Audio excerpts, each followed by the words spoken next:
Nakiisa si Pangulong Ferdinand R. Marcos Jr. sa pagluluksa ng buong mundo sa pagpanaw ni Pope Francis. Kaya naman dinagdaan ng Pangulo ang Proclamation No.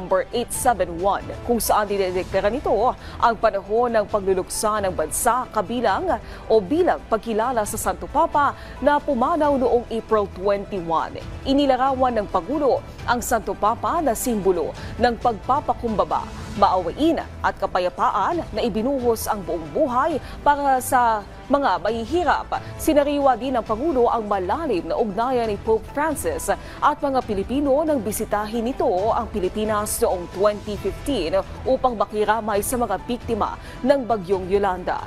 Bilang paggalang, kailangang naka-half-mast ang lahat ng watawat ng Pilipinas sa mga tanggapan ng gobyerno at mga gusali hanggang sa mailibing ang Santo Papa. Samantala, ang Pangulo at unang ginang Liza Marcos ay nakatakdang dumalo sa libing ni Pope Francis sa darating na Sabado.